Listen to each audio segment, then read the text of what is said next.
The Adventure of the Blue Carbuncle. I had called upon my friend Sherlock Holmes upon the second morning after Christmas, with the intention of wishing him the compliments of the season. He was lounging upon the sofa in a purple dressing gown, a pipe rack within his reach upon the right, and a pile of crumpled morning papers, evidently newly studied, near at hand. Beside the couch was a wooden chair, and on the angle of the back hung a very seedy and disreputable hard felt hat, much the worse for wear, and cracked in several places. A lens and a forceps lying on the seat of the chair suggested that the hat had been suspended in this manner for the purpose of examination. "You are engaged," said I. "Perhaps I interrupt you." "Not at all. I am glad to have a friend with whom I can discuss my results. The matter is a perfectly trivial one." He jerked his thumb in the direction of the old hat. "But there are points in connection with it which are not entirely devoid of interest, and even of instruction." I seated myself in his armchair and warmed my hands before his crackling fire, for a sharp frost had set in, and the windows were thick with the ice crystals. "I suppose," I remarked, "that, homely as it looks, this thing has some deadly story linked on to it, that it is the clue which will guide you in the solution of some mystery and the punishment of some crime." "No, no, no crime," said Sherlock Holmes, laughing. "Only one of those whimsical little incidents which will happen when you have 4,000,000 human beings all jostling each other within the space of a few square miles.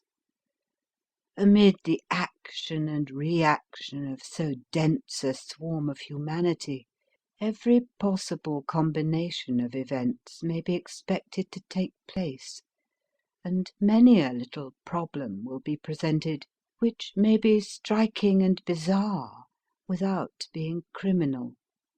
We have already had experience of such." "So much so," I remarked, "that of the last 6 cases which I have added to my notes, 3 have been entirely free of any legal crime." "Precisely. You allude to my attempt to recover the Irene Adler papers, to the singular case of Miss Mary Sutherland, and to the adventure of the man with the twisted lip. Well, I have no doubt that this small matter will fall into the same innocent category. You know Peterson, the commissionaire?" "Yes." "It is to him that this trophy belongs." "It is his hat." No, no, he found it. Its owner is unknown. I beg that you will look upon it, not as a battered billycock, but as an intellectual problem. And first, as to how it came here. It arrived upon Christmas morning, in company with a good fat goose, which is, I have no doubt, roasting at this moment in front of Peterson's fire. The facts are these. About 4 o'clock on Christmas morning, Peterson, who, as you know, is a very honest fellow, was returning from some small jollification, and was making his way homeward down Tottenham Court Road. In front of him he saw in the gaslight a tallish man, walking with a slight stagger, and carrying a white goose slung over his shoulder. As he reached the corner of Goodge Street, a row broke out between this stranger and a little knot of roughs. One of the latter knocked off the man's hat, on which he raised his stick to defend himself, and swinging it over his head, smashed the shop window behind him. Peterson had rushed forward to protect the stranger from his assailants, but the man, shocked at having broken the window, and seeing an official-looking person in uniform rushing towards him, dropped his goose, took to his heels, and vanished amid the labyrinth of small streets which lie at the back of Tottenham Court Road. The roughs had also fled at the appearance of Peterson, so that he was left in possession of the field of battle, and also of the spoils of victory, in the shape of this battered hat and a most unimpeachable Christmas goose. Which surely he restored to their owner. My dear fellow, there lies the problem. It is true that "For Mrs. Henry Baker" was printed upon a small card which was tied to the bird's left leg. And it is also true that the initials H.B. are legible upon the lining of this hat. But as there are some thousands of Bakers, and some hundreds of Henry Bakers in this city of ours, it is not easy to restore lost property to any one of them. What then did Peterson do? He brought round both hat and goose to me on Christmas morning, knowing that even the smallest problems are of interest to me. The goose we retained until this morning, when there were signs that, in spite of the slight frost, it would be well that it should be eaten without unnecessary delay. Its finder has carried it off, therefore, to fulfil the ultimate destiny of a goose, while I continue to retain the hat of the unknown gentleman who lost his Christmas dinner. Did he not advertise? No. Then what clue could you have as to his identity? Only as much as we can deduce. From his hat? Precisely. But you are joking. What can you gather from this old battered felt? Here is my lens. You know my methods. What can you gather yourself as to the individuality of the man who has worn this article? I took the tattered object in my hands and turned it over rather ruefully. It was a very ordinary black hat of the usual round shape, hard and much the worse for wear. The lining had been of red silk, but was a good deal discoloured. There was no maker's name, but, as Holmes had remarked, the initials H.B. were scrawled upon one side. It was pierced in the brim for a hat securer, but the elastic was missing. For the rest, it was cracked, exceedingly dusty, and spotted in several places, although there seemed to have been some attempt to hide the discoloured patches by smearing them with ink. "I can see nothing," said I, handing it back to my friend. "On the contrary, Watson, you can see everything. You fail, however, to reason from what you see. You are too timid in drawing your inferences." "Then pray tell me what it is that you can infer from this hat." He picked it up and gazed at it in the peculiar introspective fashion which was characteristic of him.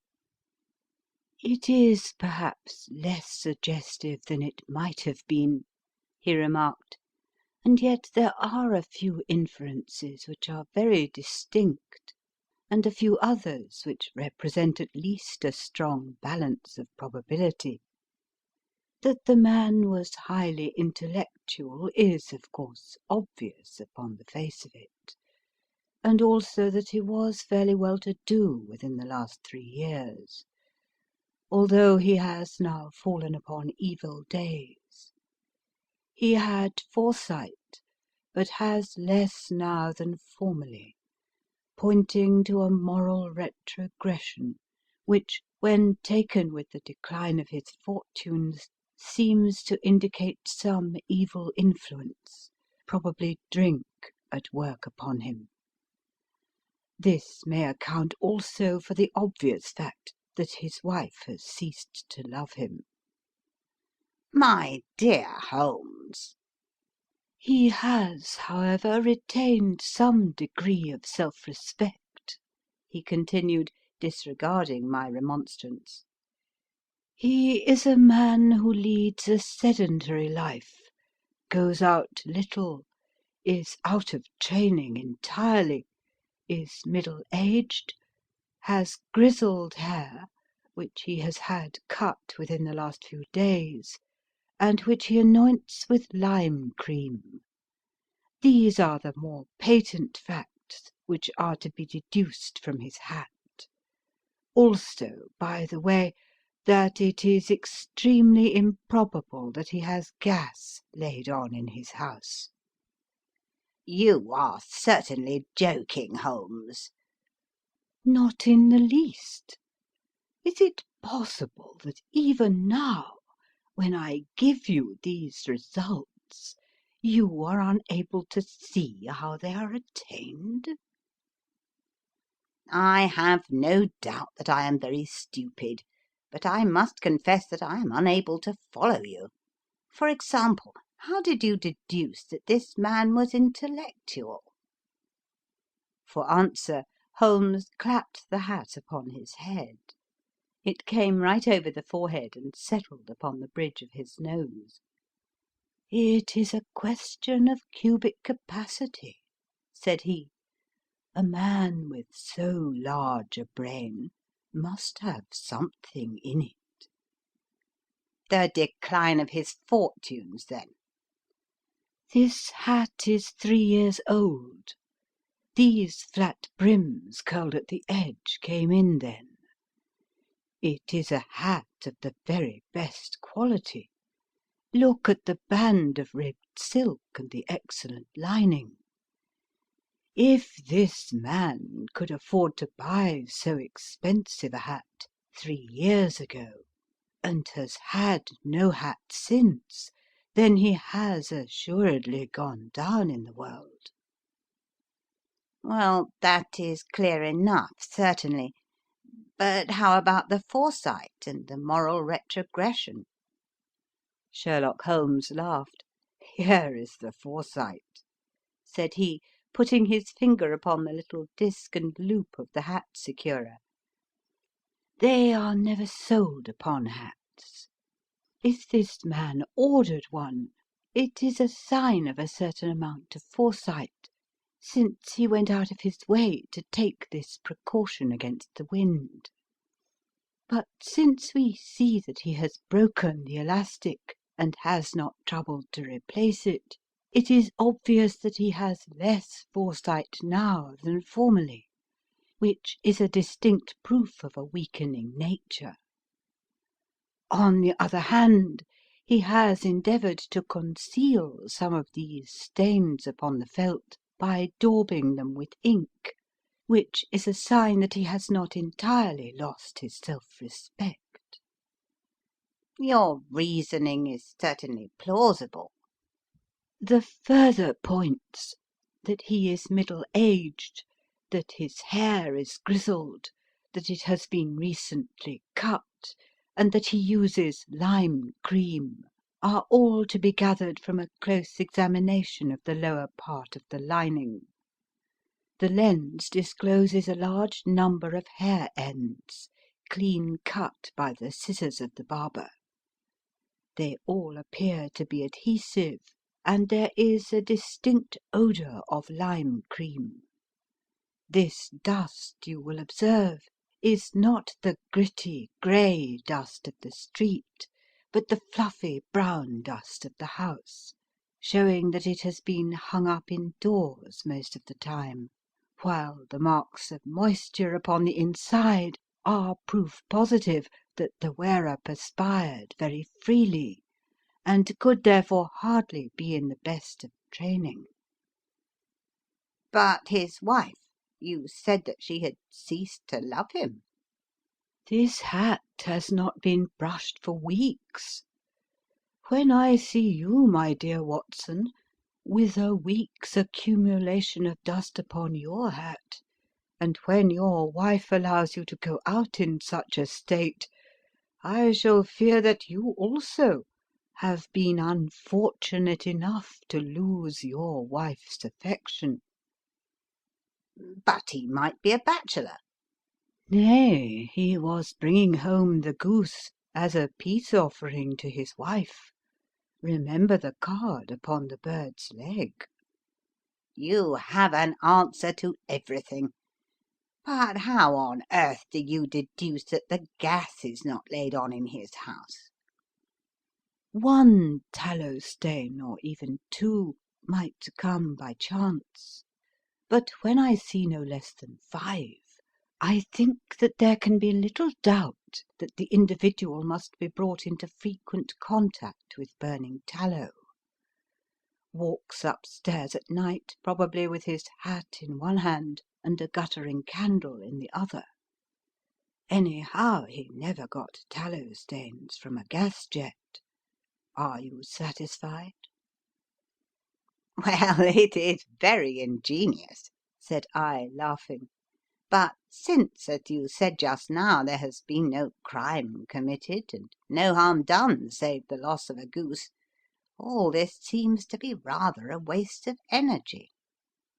Sherlock Holmes had opened his mouth to reply when the door flew open, and Peterson, the commissionaire, rushed into the apartment with flushed cheeks and the face of a man who is dazed with astonishment. "The goose, Mr. Holmes! The goose, sir!" he gasped. "Eh? What of it, then? Has it returned to life and flapped off through the kitchen window?" Holmes twisted himself round upon the sofa to get a fairer view of the man's excited face. "See here, sir! See what my wife found in its crop!" He held out his hand and displayed upon the centre of the palm a brilliantly scintillating blue stone, rather smaller than a bean in size, but of such purity and radiance that it twinkled like an electric point in the dark hollow of his hand. Sherlock Holmes sat up with a whistle. "By Jove, Peterson," said he, "this is treasure trove indeed. I suppose you know what you have got?" "A diamond, sir, a precious stone. It cuts into glass as though it were putty." "It's more than a precious stone. It is the precious stone." "Not the Countess of Morcar's blue carbuncle?" I ejaculated. "Precisely so. I ought to know its size and shape, seeing that I have read the advertisement about it in the Times every day lately. It is absolutely unique, and its value can only be conjectured, but the reward offered of £1,000 is certainly not within a 20th part of the market price." £1,000! Great Lord of mercy!" The commissionaire plumped down into a chair and stared from one to the other of us.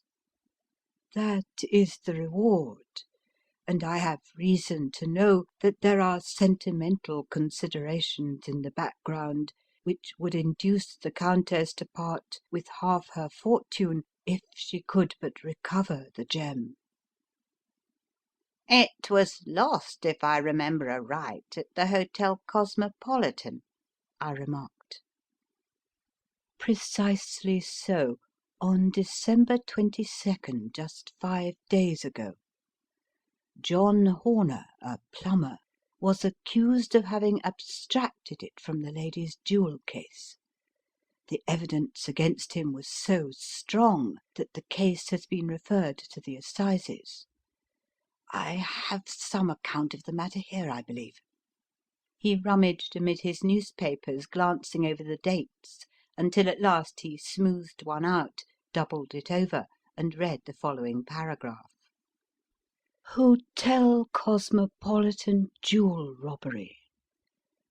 John Horner, 26, plumber, was brought up upon the charge of having upon the 22nd inst. Abstracted from the jewel case of the Countess of Morcar the valuable gem known as the Blue Carbuncle.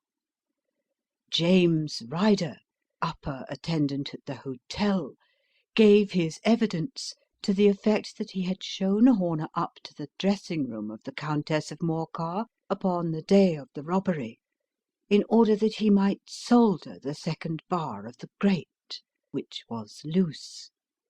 He had remained with Horner some little time, but had finally been called away.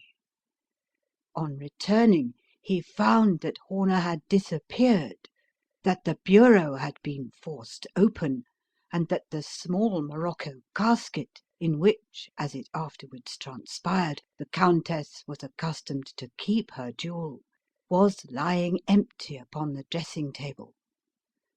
Ryder instantly gave the alarm, and Horner was arrested the same evening, but the stone could not be found either upon his person or in his rooms. Catherine Cusack, maid to the Countess, deposed to having heard Ryder's cry of dismay on discovering the robbery, and to having rushed into the room, where she found matters as described by the last witness. Inspector Bradstreet, B Division, gave evidence as to the arrest of Horner, who struggled frantically and protested his innocence in the strongest terms. Evidence of a previous conviction for robbery having been given against the prisoner, the magistrate refused to deal summarily with the offence, but referred it to the assizes. Horner, who had shown signs of intense emotion during the proceedings, fainted away at the conclusion and was carried out of court."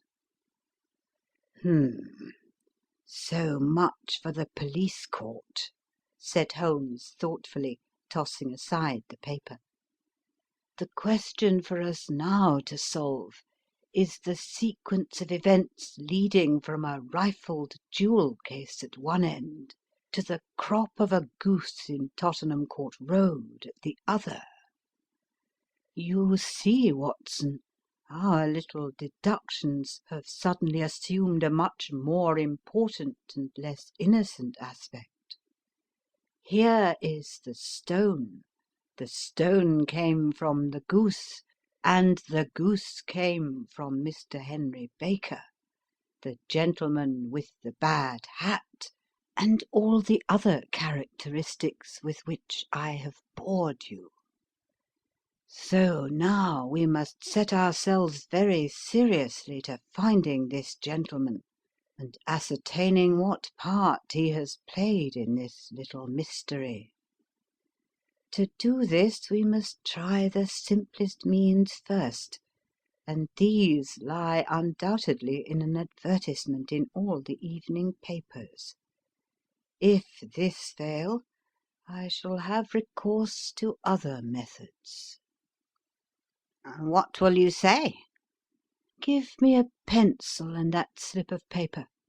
Now then, found at the corner of Goodge Street a goose and a black felt hat. Mr. Henry Baker can have the same by applying at 6:30 this evening at 221B Baker Street. That is clear and concise." "Very. But will he see it?" "Well, he is sure to keep an eye on the papers, since to a poor man the loss was a heavy one. He was clearly so scared by his mischance in breaking the window and by the approach of Peterson that he thought of nothing but flight. but since then he must have bitterly regretted the impulse which caused him to drop his bird. Then again the introduction of his name will cause him to see it, for everyone who knows him will direct his attention to it. Here you are, Peterson. Run down to the advertising agency and have this put in the evening papers." In which, sir? "Oh, in the Globe, Star, Pall Mall, St. James's, Evening News, Standard, Echo, and any others that occur to you." Very well, sir. And this stone? "Ah, yes. I shall keep the stone. Thank you. And I say, Peterson, just buy a goose on your way back and leave it here with me, for we must have one to give to this gentleman in place of the one which your family is now devouring." When the commissionaire had gone, Holmes took up the stone and held it against the light. "It's a bonny thing," said he. "Just see how it glints and sparkles. Of course it is a nucleus and focus of crime. Every good stone is. They are the devil's pet baits. In the larger and older jewels, every facet may stand for a bloody deed. This stone is not yet 20 years old. It was found in the banks of the Amoy River in southern China, and is remarkable in having every characteristic of the carbuncle, save that it is blue in shade instead of ruby red. In spite of its youth, it has already a sinister history. There have been 2 murders, a vitriol throwing, a suicide, and several robberies brought about for the sake of this 40-grain weight of crystallized charcoal. Who would think that so pretty a toy would be a purveyor to the gallows and the prison? I'll lock it up in my strong box now, and drop a line to the Countess to say that we have it." Do you think that this man Horner is innocent? "I cannot tell." Well, then, do you imagine that this other one, Henry Baker, had anything to do with the matter? It is, I think, much more likely that Henry Baker is an absolutely innocent man, who had no idea that the bird which he was carrying was of considerably more value than if it were made of solid gold. That, however, I shall determine by a very simple test, if we have an answer to our advertisement." "And you can do nothing until then?" "Nothing." "In that case I shall continue my professional round. But I shall come back in the evening at the hour you have mentioned, for I should like to see the solution of so tangled a business." "Very glad to see you. I dine at 7. There is a woodcock, I believe. By the way, in view of recent occurrences, perhaps I ought to ask Mrs. Hudson to examine its crop." I had been delayed at a case, and it was a little after 6:30 when I found myself in Baker Street once more. As I approached the house, I saw a tall man in a Scotch bonnet, with a coat which was buttoned up to his chin, waiting outside in the bright semicircle which was thrown from the fanlight. Just as I arrived, the door was opened, and we were shown up together to Holmes' room. "Mr. Henry Baker, I believe," said he, rising from his armchair and greeting his visitor with the easy air of geniality which he could so readily assume. "Pray take this chair by the fire, Mr. Baker. It is a cold night, and I observe that your circulation is more adapted for summer than for winter. Ah, Watson, you have just come at the right time. Is that your hat, Mr. Baker? Yes, sir, that is undoubtedly my hat. He was a large man with rounded shoulders, a massive head, and a broad, intelligent face, sloping down to a pointed beard of grizzled brown. A touch of red in nose and cheeks, with a slight tremor of his extended hand, recalled Holmes' surmise as to his habits. His rusty black frock coat was buttoned right up in front, with the collar turned up, and his lank wrists protruded from his sleeves without a sign of cuff or shirt. He spoke in a slow staccato fashion, choosing his words with care, and gave the impression generally of a man of learning and letters who had had ill usage at the hands of fortune. "We have retained these things for some days," said Holmes, "because we expected to see an advertisement from you giving your address. I'm at a loss to know now why you did not advertise." Our visitor gave a rather shamefaced laugh. Shillings have not been so plentiful with me as they once were, he remarked. I had no doubt that the gang of roughs who assaulted me had carried off both my hat and the bird. I did not care to spend more money in a hopeless attempt at recovering them. "Very naturally. By the way, about the bird. We were compelled to eat it." To eat it! Our visitor half rose from his chair in his excitement. "Yes, it would have been of no use to anyone had we not done so. But I presume that this other goose upon the sideboard, which is about the same weight and perfectly fresh, will answer your purpose equally well?" Oh, certainly, certainly, answered Mr. Baker, with a sigh of relief. "Of course we still have the feathers, legs, crop, and so on of your own bird, so if you wish—" The man burst into a hearty laugh. They might be useful to me as relics of my adventure, said he, but beyond that I can hardly see what use the disjecta membra of my late acquaintance are going to be to me.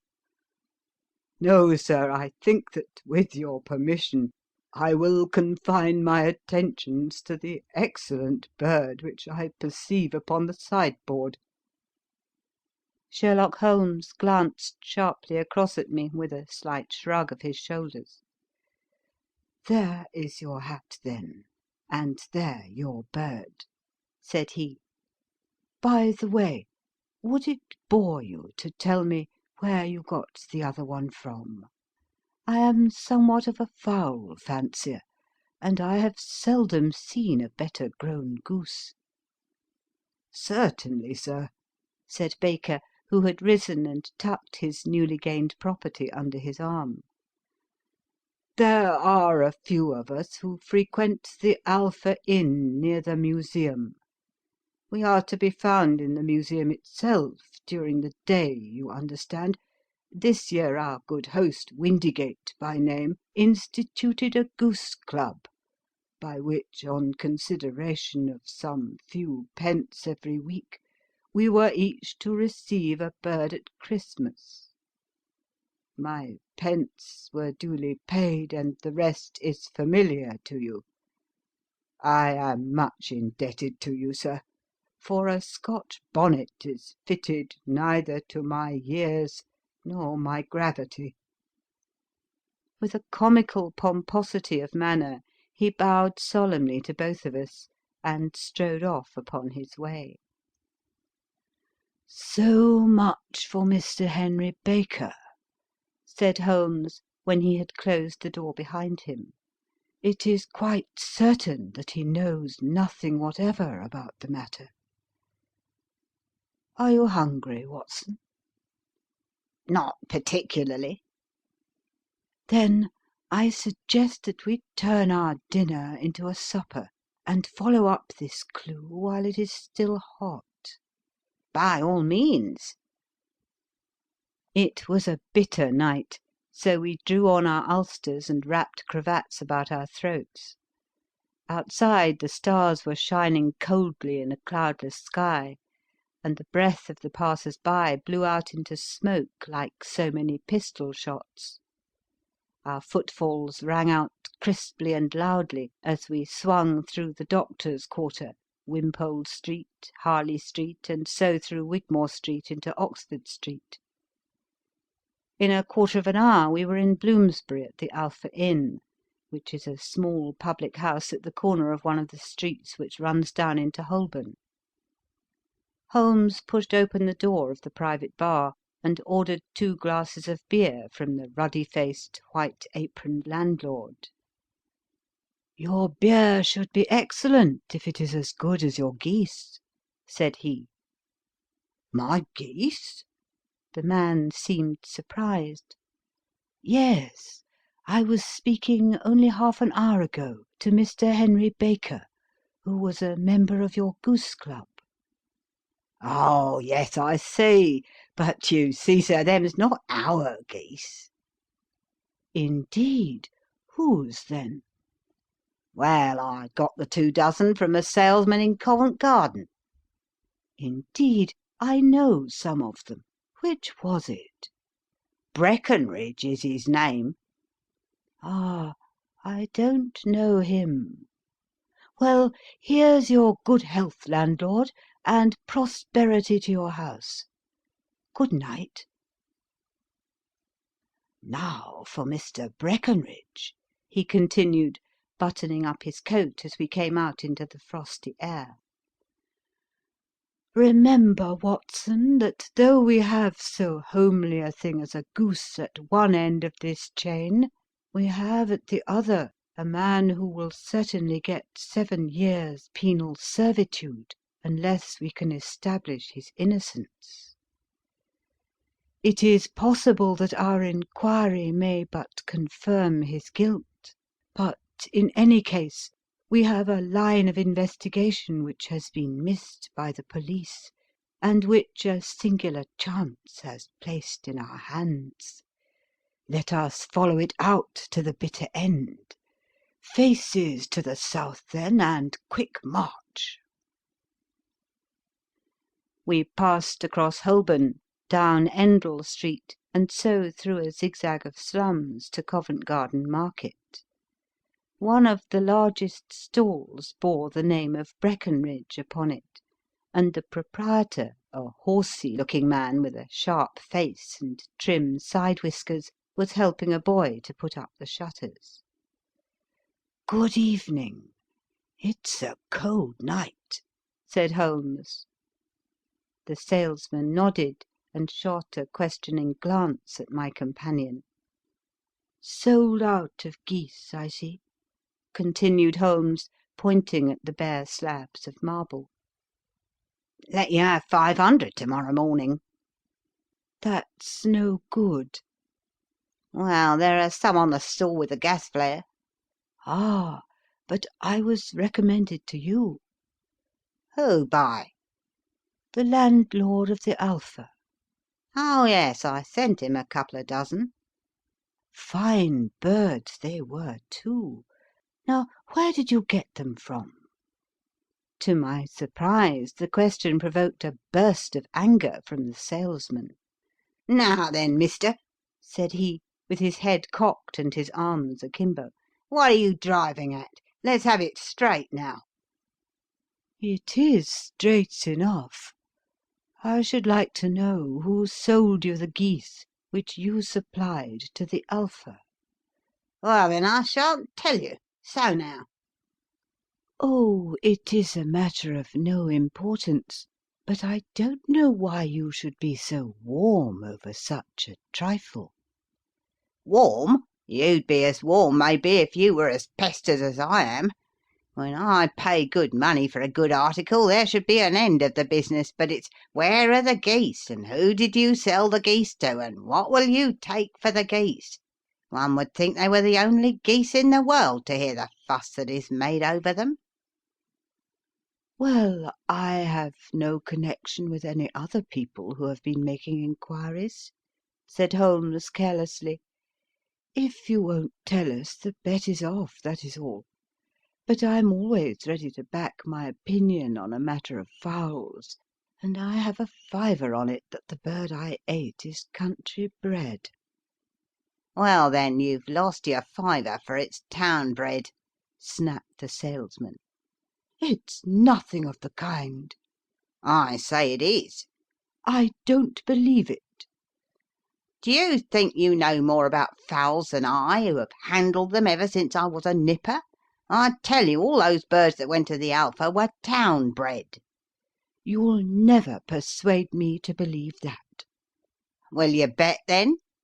"It's merely taking your money, for I know that I am right. But I'll have a sovereign on with you, just to teach you not to be obstinate." The salesman chuckled grimly. "Bring me the books, Bill," said he.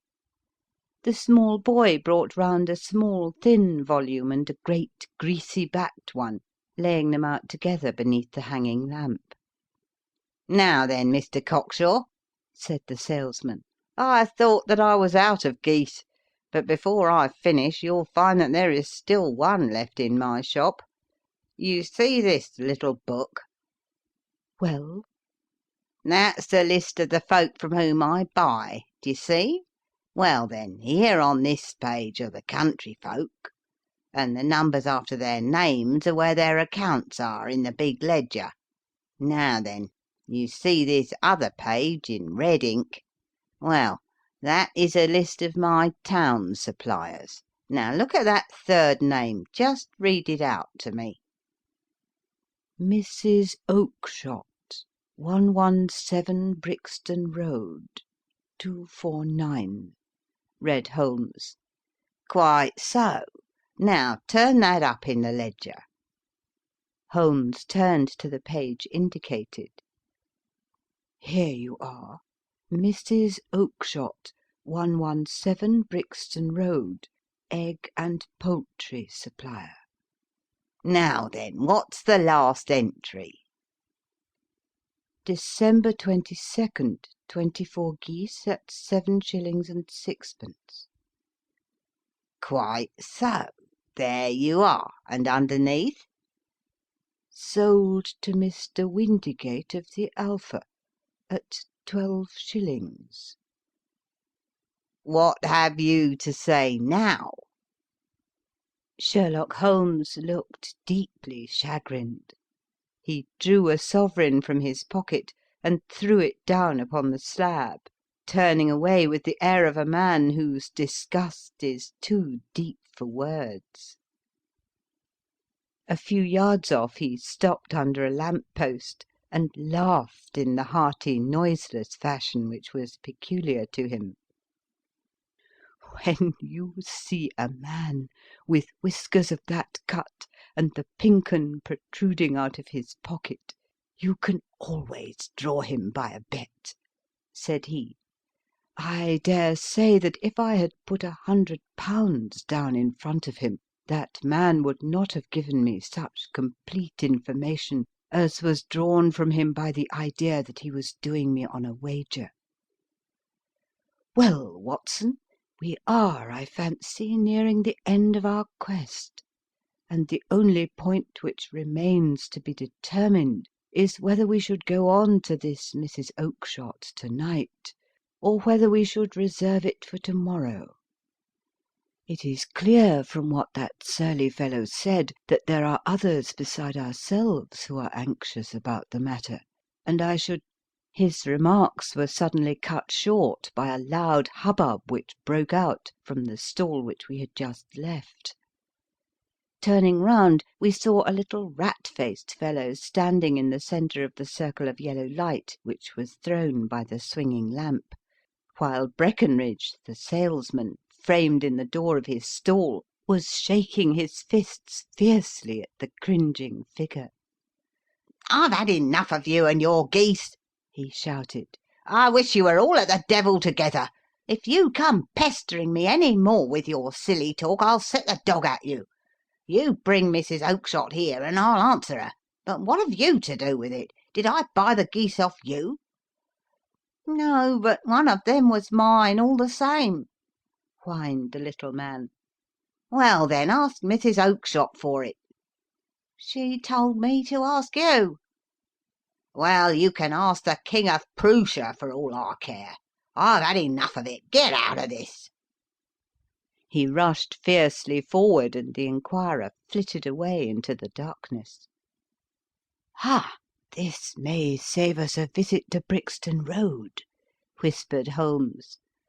"Come with me, and we will see what is to be made of this fellow."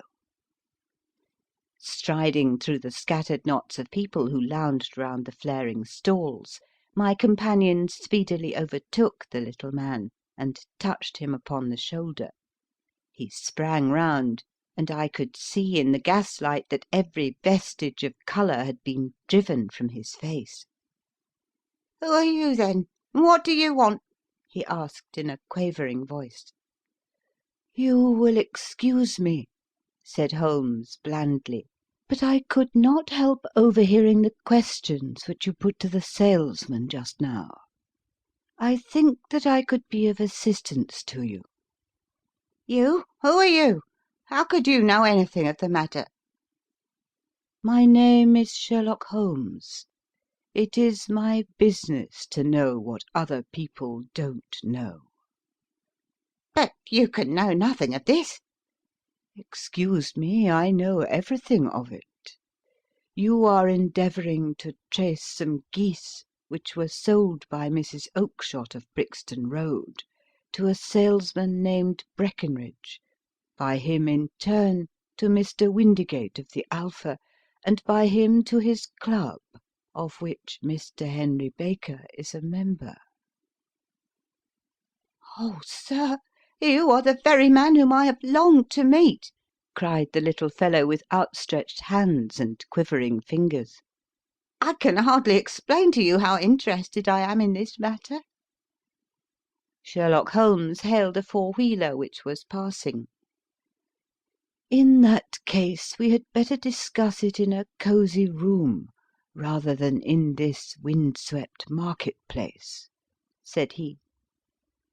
"But pray tell me, before we go farther, who it is that I have the pleasure of assisting." The man hesitated for an instant. "My name is John Robinson," he answered, with a sidelong glance. "No, no, the real name," said Holmes sweetly. "It is always awkward doing business with an alias." A flush sprang to the white cheeks of the stranger. "Well, then," said he, "my real name is James Ryder." "Precisely so. Head attendant at the Hotel Cosmopolitan. Pray step into the cab, and I shall soon be able to tell you everything which you would wish to know." The little man stood glancing from one to the other of us with half frightened, half hopeful eyes, as one who is not sure whether he is on the verge of a windfall or of a catastrophe. Then he stepped into the cab, and in half an hour we were back in the sitting-room at Baker Street. Nothing had been said during our drive, but the high, thin breathing of our new companion and the claspings and unclaspings of his hands spoke of the nervous tension within him. "Here we are," said Holmes cheerily as we filed into the room. "The fire looks very seasonable in this weather. You look cold, Mr. Ryder. Pray take the basket chair. I will just put on my slippers before we settle this little matter of yours. Now then, you want to know what became of those geese?" "Yes, sir." or rather, I fancy, of that goose. It was one bird, I imagine, in which you were interested, white with a black bar across the tail." Ryder quivered with emotion. "Oh, sir," he cried, "can you tell me where it went to?" "It came here." "Here?" "Yes, and a most remarkable bird it proved. I don't wonder that you should take an interest in it. It laid an egg after it was dead.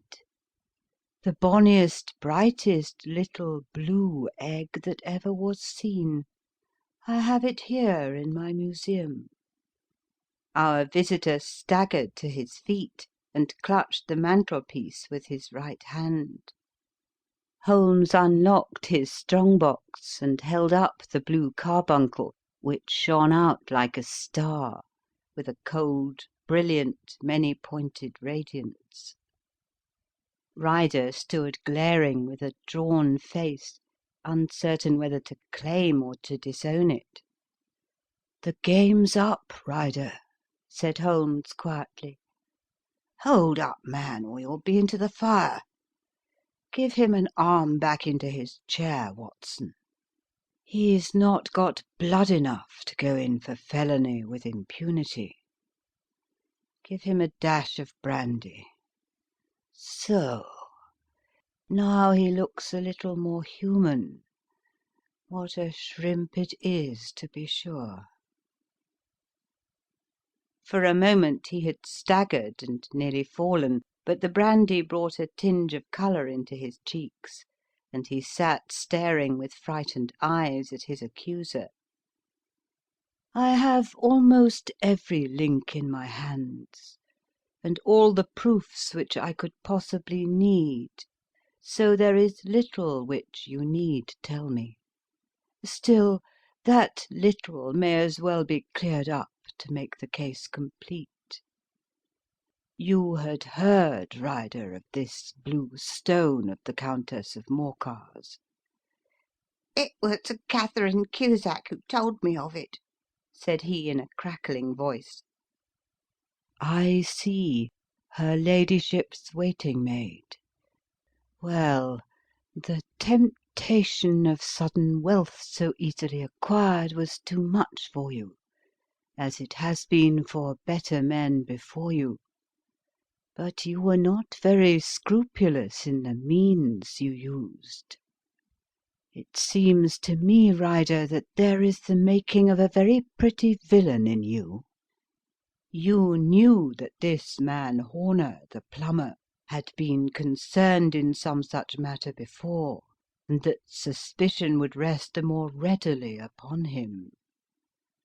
What did you do then? You made some small job in my lady's room, you and your confederate Cusack, and you managed that he should be the man sent for.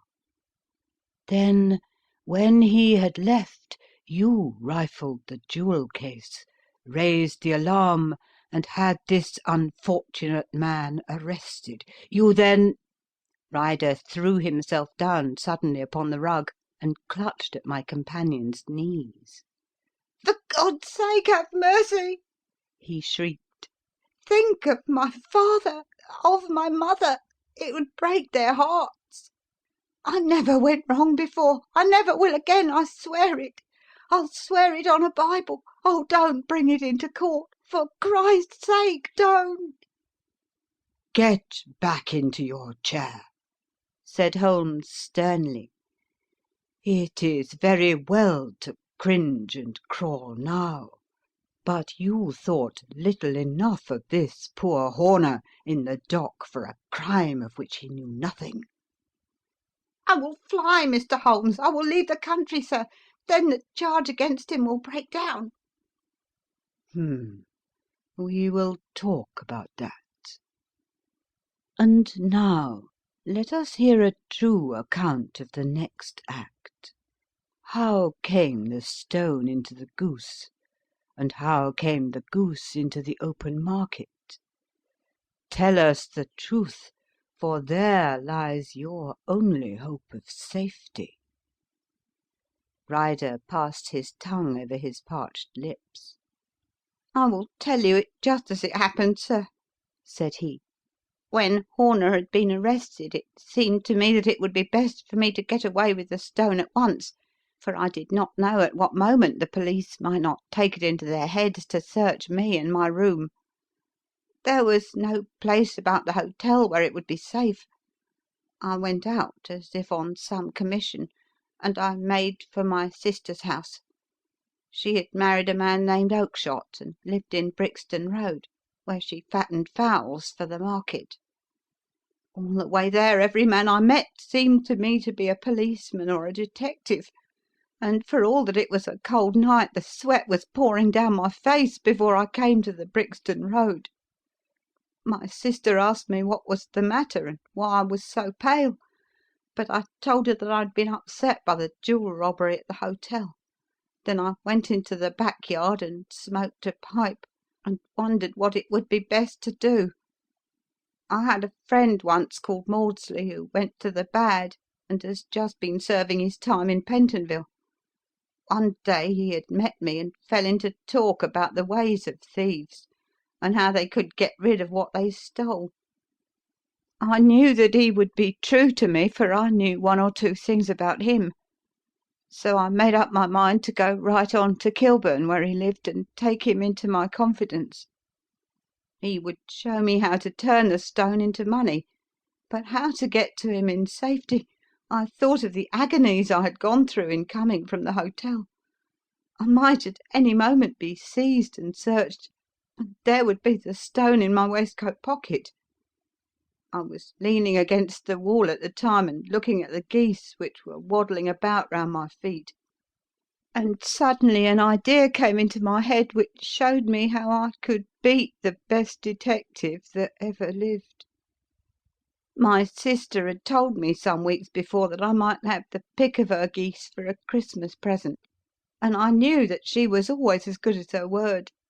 I would take my goose now, and in it I would carry my stone to Kilburn. There was a little shed in the yard, and behind this I drove one of the birds, a fine big one, white, with a barred tail. I caught it, and prying its bill open, I thrust the stone down its throat as far as my finger could reach. The bird gave a gulp, and I felt the stone pass along its gullet and down into its crop. But the creature flapped and struggled, and out came my sister to know what was the matter. As I turned to speak to her, the brute broke loose and fluttered off among the others. "Whatever were you doing with that bird, Jem?" says she. "Well," said I, "you said you'd give me one for Christmas, and I was feeling which was the fattest." "Oh," says she, "we've set yours aside for you. Jem's bird, we call it. It's the big white one over yonder. There's 26 of them, which makes one for you and one for us, and 2 dozen for the market." "Thank you, Maggie," says I, "but if it is all the same to you, I'd rather have that one I was handling just now." "The other is a good 3 pound heavier," said she, "and we fattened it expressly for you." "Never mind, I'll have the other, and I'll take it now," said I. "Oh, just as you like," said she, a little huffed. "Which is it you want, then?" "That white one with the barred tail, right in the middle of the flock." "Oh, very well. Kill it and take it with you." Well, I did what she said, Mr. Holmes, and I carried the bird all the way to Kilburn. I told my pal what I had done, for he was a man that it was easy to tell a thing like that to. He laughed until he choked, and we got a knife and opened the goose. My heart turned to water, for there was no sign of the stone, and I knew that some terrible mistake had occurred. I left the bird, rushed back to my sister's, and hurried into the backyard. There was not a bird to be seen there. "Where are they all gone, Maggie?" I cried. "Gone to the dealer's, Jem." "Which dealers?" Breckenridge of Covent Garden." But was there another with a barred tail? I asked. The same as the one I chose? "Yes, Jem. There were two barred-tailed ones, and I could never tell them apart." Well, then, of course, I saw it all, and I ran off as hard as my feet would carry me to this man Breckenridge, but he had sold the lot at once, and not one word would he tell me as to where they had gone. You heard him yourselves to night. Well, he has always answered me like that. My sister thinks that I am going mad. Sometimes I think that I am myself. And now I am myself a branded thief, without ever having touched the wealth for which I sold my character. God help me! God help me!" He burst into convulsive sobbing, with his face buried in his hands. There was a long silence, broken only by his heavy breathing and by the measured tapping of Sherlock Holmes' finger tips upon the edge of the table. Then my friend rose and threw open the door.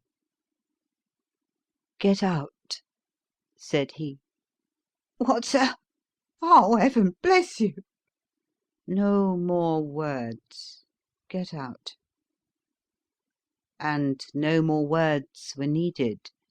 There was a rush, a clatter upon the stairs, the bang of a door, and the crisp rattle of running footfalls from the street. "After all, Watson," said Holmes, reaching up his hand for his clay pipe, "I am not retained by the police to supply their deficiencies. If Horner were in danger it would be another thing. But this fellow will not appear against him, and the case must collapse. I suppose that I am commuting a felony, but it is just possible that I am saving the soul. This fellow will not go wrong again. He is too terribly frightened. Send him to jail now, and you make him a jailbird for life. Besides, it is the season of forgiveness. Chance has put in our way a most singular and whimsical problem, and its solution is its own reward. If you will have the goodness to touch the bell, Doctor, we will begin another investigation, in which also a bird will be the chief feature." Recording by Ruth Golding.